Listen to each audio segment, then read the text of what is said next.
The United Kingdom is the sixth richest country in the world. We have a royal family that literally lives in palaces, a financial hub that churns out billionaires, and a healthcare system we boast about to Americans. It sounds like a success story, right? Now imagine this: a village in Essex where houses sell for less than a used Ford Focus. A coastal town where men die at a younger age than in Bangladesh. A neighbourhood in the northeast where 85% of children live in poverty. In the city of Middlesbrough, England, and here is the statistic that should keep every politician awake at night. Today, 82% of the areas classified as the poorest in England were already the poorest 6 years ago. Nothing has changed. The data has been updated, but the postal codes have not. Diseases from the Victorian era, rickets, scurvy, malnutrition, have returned. Food bank usage rose from 60,000 packages in 2010 to approximately 3 million in 2025. And a small village in Essex has been named England's poorest area for 15 consecutive years. This isn't the failure of a single municipality, it's a national admission. I'm sure you don't know which towns I'm talking about. A photo of one of these places was mistakenly used in an American political attack ad, assumed to be from a developing country. And you're definitely not ready for first place. If content like this saves you from a bad real estate decision, subscribe and hit the like button. The algorithm feeds on engagement. Let's get started. Number 10. Skegness, Lincolnshire. Skegness is so bracing. That's the famous 1908 tourism poster. What they didn't add was, and so deprived it might make you cry. But that's a harder sell on a postcard. Skegness sits on the Lincolnshire coast, a 3-hour drive from pretty much anywhere that has a functioning economy. Once upon a time, it was the holiday destination for working-class families across the Midlands and the North. Billy Butlin opened his first ever holiday camp here in 1936. Factories would shut down for Wakes Week, and entire towns would empty onto trains headed for Skeg Vegas. Then, cheap flights to Spain happened. And Skegness got left holding the candy floss. Here's where it stands now. Total recorded crime runs at 166 per 1,000 residents. That's more than double the England average. Violence and sexual offences hit nearly 80 per 1,000. Antisocial behaviour is triple the national rate. And this is a town of around 20,000 people, not some sprawling metropolis. You can practically hear the crime stats from one end of the high street to the other. But here's what nobody tells you. Over half of the working-age population is economically inactive. Not unemployed, that's a different category. Inactive, meaning they're not working and they're not looking. The economy produces about £37,000 per job in gross value added. England's average is nearly 63,000. That's a 40% productivity gap. In a seaside town that's supposed to be charming, only about 10% of residents hold a degree-level qualification. Nationally, that figure is nearly 30%. Child poverty affects almost 40% of under-16s. The median age is 48. For context, the UK average is around 40. Why? Because for every 2 young adults who leave, 3 pensioners move in. The over 85 population is projected to more than double in the next 20 years. The district Skegness sits in, East Lindsey, was literally named the worst place to be born and live in the UK in a composite index study. Not the worst place to visit, the worst place to exist. Imagine walking down the seafront on a Tuesday in November. The arcades are half lit. The wind off the North Sea feels like it's got a personal grudge against your face. The chip shops are open because the chip shops are always open, but the rest of the high street has more "to let" signs than customers. You can buy a bag of donuts for £1 and a house for 60 grand. That's Skegness. And if you think a fading seaside resort is bleak, wait until you see what happened to a Welsh town that once supplied iron to the entire world. That's coming up. Number 9. Merthyr Tydfil, Wales. Merthyr Tydfil was once the largest town in Wales. Not by a bit, by a lot. During the Industrial Revolution, this place was the iron capital of the entire world. Cyfarthfa, Dowlais, Plymouth, Penydarren, 4 ironworks that together made this tiny patch of the South Wales valleys one of the most economically important places on the planet. In 1801, Merthyr had a bigger population than Cardiff, Swansea and Newport combined. Now, the death rate exceeds the birth rate. The population is shrinking naturally, and Merthyr has been labelled the sick note capital of Britain, which is simultaneously unfair and statistically accurate. The numbers are grim. Male life expectancy is 75 years, the lowest in all of Wales. Nearly 9% of residents are economically inactive due to ill health, making it the third worst in the entire UK on that measure. Over a fifth of residents have no qualifications at all, compared to about 7% nationally. Average salaries sit at around £27,000, nearly 18% below the national average. And 86% of Merthyr's neighbourhoods are more deprived than the Welsh average. What happened here is a masterclass in how to destroy a local economy in 3 easy steps. First, close the ironworks, done by the 1930s. Second, close the coal mines, completed by the 1960s. Third, offer no viable replacement, still pending. The result is a town where the working age population that could leave, did leave. What remained was an older, sicker, less economically active population with limited access to services and even more limited access to hope. It sounds dramatic, but the data literally shows a town in natural population decline. More people dying than being born. That's not a metaphor, that's a trend line. And here's the irony that hits different.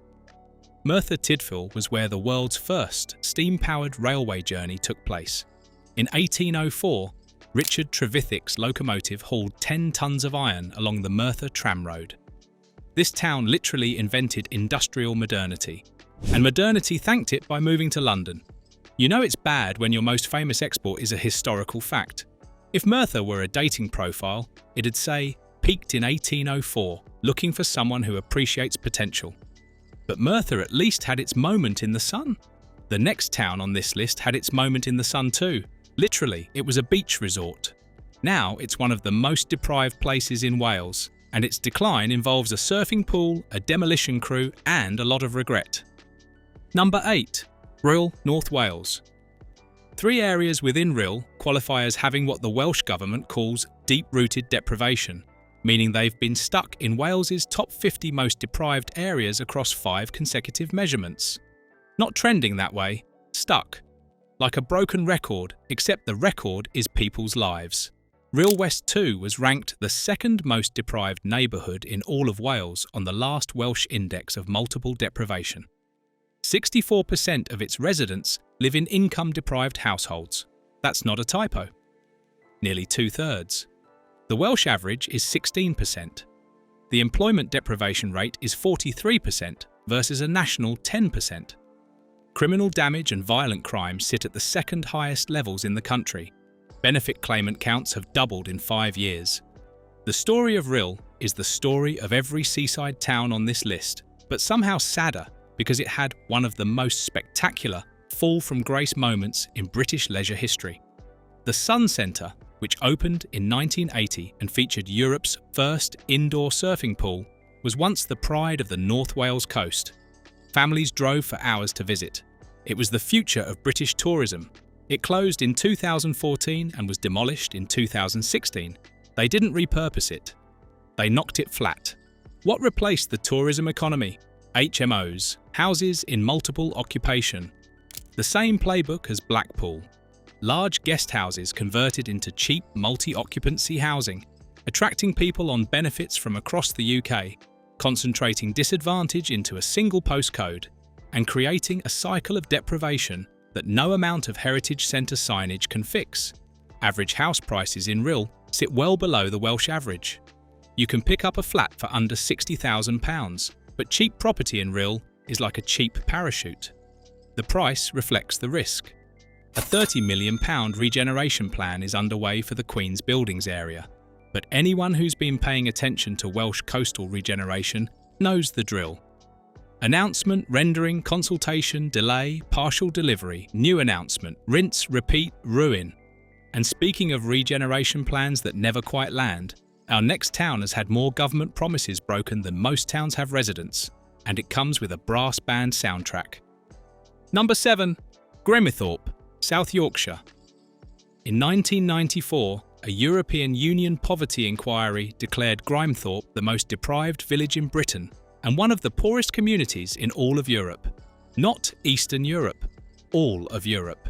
This is a village in Yorkshire, an hour from Leeds, 90 minutes from Manchester, and the EU was comparing it to places that had recently emerged from actual conflict. Grimethorpe Colliery was sunk in 1894. By the mid-20th century, it employed 6,000 men. In the 1981 census, 44% of all workers in the village were miners. Then came the 1984 to 85 miners' strike, where families survived on £7.23 per week. Then came the closure announcements. In 1992, the government said 31 of Britain's 50 remaining deep mines would shut. Grimethorpe's pit closed in May 1993. Here's the detail that stays with you. They didn't just close the mine, they blew it up, dynamited, gone. As if the point wasn't economic restructuring but erasure. Between 1993 and 2001, nearly 2,000 residents left. That's roughly 40% of the population. Unemployment hit 50% through the 90s. There's a reason the 1996 film Brassed Off, starring Pete Postlethwaite and Ewan McGregor, was set in a thinly disguised version of this village. It wasn't fiction. It was practically a documentary with a license to make you cry. But here's the part that deserves more attention.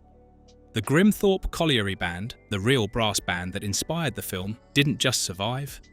They performed at the 2012 London Olympics opening ceremony and the BBC Proms. A village that lost everything somehow produced a world-famous band. That's either inspiring or devastating, depending on how you look at it. Today's population has partially recovered to around 5,000. Some £164 million in regeneration funding has been invested. New housing replaced demolished coalboard stock. An ASOS distribution centre opened nearby. But former miners still point to neighbouring houses, describing them with one word repeated 3 times. Druggy, druggy, druggy. Male life expectancy in the broader area hovers around 76 years, still below the national average. The pit may be gone, but the crater it left in the community is very much still there. And if you think losing your primary industry overnight is bad, the next town on our list lost theirs too. Except their industry was steel, and the blast furnace they lost was the second largest in Europe. That story's coming up. Number 6. Middlesbrough, Teesside. Middlesbrough has the greatest proportion of highly deprived neighbourhoods of any local authority in England. Full stop. 50% of its 90 neighbourhoods fall in the most deprived 10% nationally. One neighbourhood, in Ayrsham, has ranked in the top 100 most deprived at every single measurement since 2004. This isn't decline. This is entrenchment. But the statistic that defines Middlesbrough isn't about deprivation indices, it's about children. In Newport Ward, 85% of children live in poverty. Let that number actually land. 85 out of every 100 kids. That's the highest figure in the entire country. 6 wards away in Nunthorpe, child poverty is 7%. Same town, same council, same nation. A 12-fold difference in childhood opportunity based on which side of a road you were born on. Middlesbrough was once Ironopolis. 91 blast furnaces within a 10-mile radius, producing a third of Britain's iron output. The town essentially built itself from a farmstead of just 25 people in 1801 to over 100,000 by the early 20th century. Then, between 1970 and 1985, a quarter of all jobs vanished. The Redcar blast furnace, the second largest in Europe, closed in 2015. 3,000 direct jobs gone. Job seekers' allowance claimants surged by 40%. University of Manchester research found Middlesbrough's deaths of despair rate, that's suicide, drug overdose, and alcohol-related death combined, runs at 71.6 per 100,000, more than double the national average. Male life expectancy is 75 years. Within the town itself, the gap between the best and worst wards is nearly 13 years. That's not a health inequality, that's a different country within the same town. Crime rate? 130 to 140 per thousand, about 45% above the national average. Middlesbrough ranks first nationally for arson and burglary. First, as in, congratulations, you win an award nobody wants. A local once said online, Middlesbrough doesn't need levelling up. It needs someone to notice it's been levelled down. That's not cynicism. That's an accurate reading of the data. Now, if Middlesbroughshire's child poverty numbers shocked you, brace yourself. Our next entry has one of the most deprived areas in all of England, and its story involves not poverty by accident, but poverty by postcode. Burnley is a town that somehow got poorer while everything around it got more expensive. Number 5. Burnley, Lancashire. Burnley's trajectory on the deprivation index is genuinely alarming. It went from 11th most deprived in 2019 to 4th most deprived in 2025. That's one of the sharpest relative declines of any English town. Not slowly fading, actively getting worse. 40% of its neighbourhoods now fall in the most deprived 10% nationally. 6 of those are deprived across 6 out of 7 deprivation domains simultaneously. That's a near-perfect score on a test nobody wants to pass. Burnley holds the distinction of having England's cheapest house prices. The average sits at around £131,000. Terraced homes go for roughly £97,000. Some 7% of properties sell for under 50 grand. You can buy a house in Burnley for less than a deposit in London. But before you start browsing Rightmove, here's the catch. Workers here earn over £100 per week, less than the national average. Bloomberg reported in 2024 that people looking for somewhere cheaper in Britain simply can't find anywhere cheaper than this. This is the floor. Burnley was once one of the biggest makers of cotton cloth on the planet. When the textile mills went quiet, so did the economy. The high streets filled with charity shops and vape stores. The terraced streets that once housed mill workers became some of the cheapest real estate in the developed world. Not because they're charming fixer-uppers, but because the economy beneath them evaporated. The internal life expectancy gap is staggering. Men in Burnley's most deprived wards die nearly 12 years earlier than those in the least deprived. 12 years within the same borough. You can walk from one life expectancy to another in about 20 minutes. Except one of those walks ends a decade sooner. And if Burnley shows what happens when a town gets worse over time, our next entry shows what happens when it was never given a chance to begin with. We're heading to the Durham coast, where the shipyards are gone, the steelworks are gone, and the buses literally stopped running. Number 4. Hartlepool, County Durham. Hartlepool is one of the few places in England where deprivation has gotten measurably, verifiably worse in relative terms. The proportion of its neighbourhoods in the most deprived decile rose from 35% in 2019 to 42% in 2025. The town is moving in the wrong direction on a graph that was already heading south. The deaths of despair rate is 70.5 per 100,000, more than double the national average. The third worst in England behind Blackpool and Middlesbrough. Male healthy life expectancy is just 58 years, meaning the average Hartlepool man spends his final 19 years in poor health. You don't retire in Hartlepool, you survive it. Average house prices sit at roughly £132,000, about half the national figure. Terraced properties can go for as low as £22,500. At that price, you'd think everyone would be buying. Nobody is. Because cheap housing is just a receipt for everything else that's missing. Historically, Hartlepool punched above its weight. William Gray and Company launched the largest tonnage of any shipyard in the world in 1878. Shipbuilding, steel, the coal port, they made this town.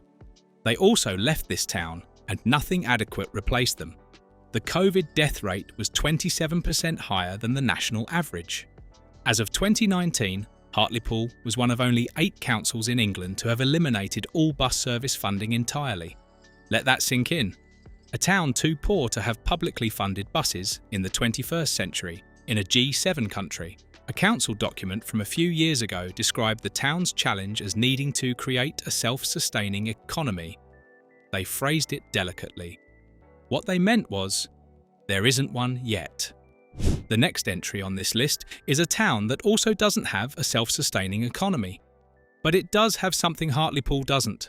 It has a ward where nearly 3/4 of children live below the poverty line, and a wool industry that abandoned it a century ago. Number 3. Bradford, West Yorkshire, Manningham Ward. Bradford is the 12th most deprived local authority in England. 37% of its neighbourhoods sit in the most deprived 10% nationally. But the ward-level data reveals something that belongs in a different century. In Manningham, 72% of children live in poverty. Neighbouring Bradford Moor sits at 69%. These aren't fringe statistics pulled from some obscure data set. This is End Child Poverty Coalition data, published nationally, and it places these Bradford wards among the very worst in the entire United Kingdom. Manningham's healthy life expectancy is 20 years lower than Wharfdale, Bradford's most affluent ward. 20 years, within the same local authority. The injury admission rate in Manningham is 35 per thousand. In the least deprived ward, it's a fraction of that. This isn't a gap, it's a canyon. Bradford was the wool capital of the world during the Industrial Revolution. Manufacturing employment exceeded 100,000 in the interwar period. By the 1980s, that number had collapsed. Unemployment swung from 20% below the national average to 20% above it in just a few decades. The cheapest postcode in the city shows an average property price of about $65,000. Overall, 40% of all Bradford's children live in poverty. Male healthy life expectancy has dropped to 60 years, the lowest on record, meaning men spend nearly 18 years in poor health. A city of over 500,000 people, with a university, a football club and a cathedral, where children in one ward are statistically less likely to thrive than children in parts of the developing world. Imagine being a teacher in Manningham. You know that 7 out of 10 of your students went to bed last night in a household below the poverty line. You know the data. You see it every day. The hungry kids, the tired kids, the kids in shoes that don't fit. And you know that 20 minutes up the road, in a nicer postcode, the number drops to single digits. How do you explain that to a 10-year-old? You don't. You just hope they don't figure it out themselves. If Bradford's child poverty numbers feel like a gut punch, our next entry is going to feel like getting hit by the whole boxing ring. We're heading to Blackpool, where the lights are still on, but almost everything else has gone dark. Number 2. Blackpool, Lancashire. Blackpool is England's most deprived local authority, ranked first out of 296 districts on the 2025 Index of Multiple Deprivation. Same rank as 2019. 8 of its neighbourhoods sit among the 10 most deprived in the entire country, and here's the detail that really drives it home. Blackpool has 0 neighbourhoods in the least deprived 20% of England. Not a single one. In a town of 140,000 people, there is not one area that qualifies as even average. Let's talk about life expectancy, because this is where Blackpool enters genuinely historic territory. Male life expectancy is 73.7 years. That's the lowest in the entire UK, lower than Glasgow, lower than any local authority in Scotland, Wales or Northern Ireland. Blackpool took the crown from Glasgow and hasn't given it back. Male healthy life expectancy is 50.9 years, meaning men spend their last 22 years in poor health. In Bloomfield Ward, that drops to 47. A former Children's Commissioner compared Blackpool's child health outcomes to Angola. Drug deaths are at 32.4 per 100,000, nearly 4 times the national rate and higher than Scotland's national figure, which is itself the worst in the developed world. In the 2023, 48 people died from drug-related causes, the worst year since records began in 1993. In March 2025, 3 people in their 40s died within weeks from suspected contaminated heroin. The suicide rate is double the national average. Blackpool has England's highest rate of self-harm hospital admissions, the highest prevalence of severe mental illness, and the highest rate of children in care, 218 per 10,000, more than 3 times the national average. Nearly 40% of working-age people claim benefits, the highest in Lancashire. 1 in 5 claim disability benefits, 4 times the rate in wealthy areas. Here's how this happened. At its peak between the wars, Blackpool attracted 17 million visitors as Europe's leading coastal resort. Package holidays to Spain from the 1960s devastated it. Visitor numbers crashed. Hotels slashed prices. Then came the conversion. Thousands of guest houses and B&Bs built for tourists who stopped coming were carved into houses in multiple occupation. Over 8,000 inner Blackpool properties, about 50% of the housing stock, are now privately rented former tourist accommodation. 80% of those are occupied by benefit claimants. Blackpool became a dumping ground for people other councils didn't want to house. GCSE attainment is the lowest or second lowest in all of England. Council funding between 2010 and 2017 suffered the largest per-person cut of any local authority in the country. The town that needed the most help got the biggest cuts. That's not irony, that's policy. In Bloomfield Ward, over 63% of children live in income-deprived families. Antisocial behaviour runs at 277% of the national average, the worst of all 99 postcode areas in England and Wales. Worst. Of all of them, Blackpool still has the illuminations, it still has the tower, it still has the pleasure beach. But behind the neon, the numbers tell a story of a town that was left to collapse in public view while the rest of the country looked the other way. And speaking of looking the other way, our number one isn't even a town most people have heard of. But the UK government has, because they've been naming it the most deprived place in England for 15 years straight, and they still haven't fixed it. Number 1. Jaywick, Essex. If Britain keeps pretending places like Jaywick don't exist, Jaywick is the future. Just quieter, cheaper, and easier to ignore. Welcome to number 1. Not because it tops every single category, but because it's the clearest, most concentrated example of how British neglect actually works. Jaywick doesn't riot, it doesn't trend, it doesn't tweet. It just sits there, slowly crumbling on the Essex coast, 60 miles from the City of London and approximately 1,000 miles from anyone in Westminster who cares. Jaywick has been named England's most deprived neighbourhood 4 consecutive times in the 2010, 2015, 2019 and 2025 indices of multiple deprivation. 15 years at number 1. That's not a ranking, that's a prison sentence. It's one of only 2 neighbourhoods in the entire country that ranks in the most deprived decile on all 7 deprivation domains simultaneously. Income, employment, education, health, crime, housing, living environment, a clean sweep, a full house of failure. Jaywick collected them all like the world's worst Pokemon trainer. About 5,000 people live here. The average age is 52. Around 60% are economically inactive. The village has just 325 jobs, roughly 1 job for every 16 residents. The main employer, a Butlins holiday camp, closed in 1983. Nothing replaced it. You know it's bad when your employment prospects peaked 4 decades ago and your best job lead requires a time machine. Here's the origin story, because Jaywick's deprivation isn't accidental, it's architectural. In 1928, a developer named Frank Stedman bought salt marsh land on the Essex coast and built cheap wooden chalets as holiday homes for working-class East Londoners. Plots sold for £25. These structures were never designed for permanent living. No proper drainage, no sewerage, timber frames on marshy ground next to the North Sea. After World War II, housing shortages forced people to move in year-round. Nobody upgraded the infrastructure because nobody expected anyone to stay. They stayed. The 1953 North Sea flood killed between 35 and 37 people in Jaywick, roughly 5% of the entire population. The water reached 10 feet deep. It had the highest proportional death toll along the entire flooded coast of England. 70 years later, the flood risk hasn't gone away. A £126 million regeneration plan was adopted in September 2024, but 84 million of that is just for flood defences. Not schools, not jobs, not healthcare, walls to keep the sea out. Property prices, some homes have sold for as little as £10,000 to £12,000 historically. Even now, the average in the Brooklands area sits between 50 and 90,000, less than a third of the England average.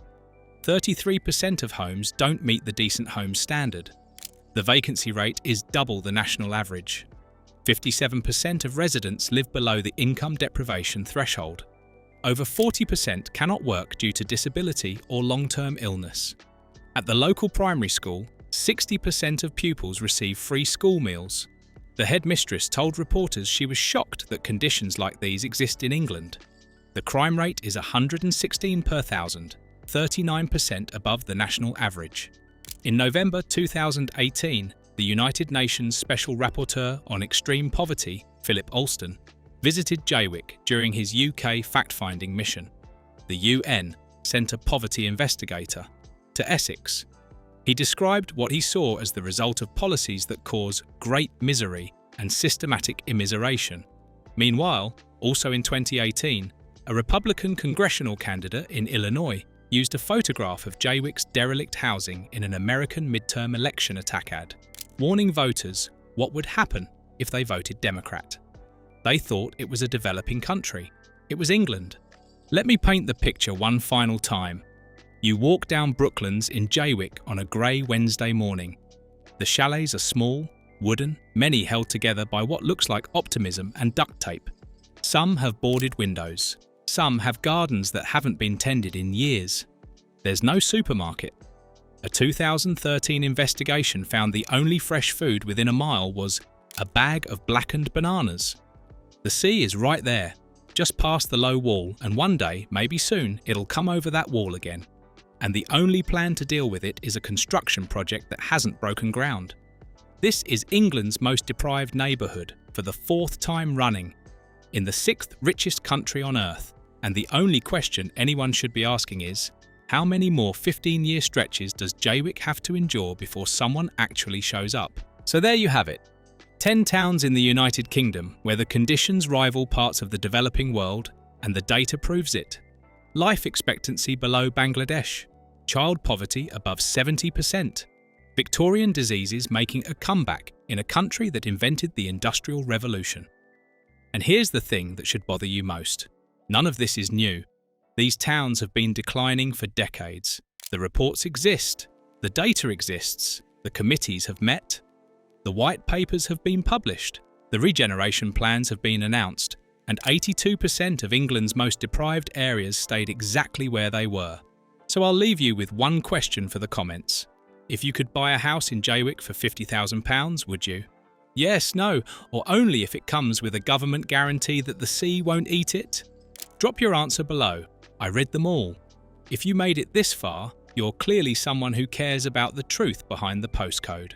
Subscribe if you haven't already. Hit the notification bell so you don't miss the next one.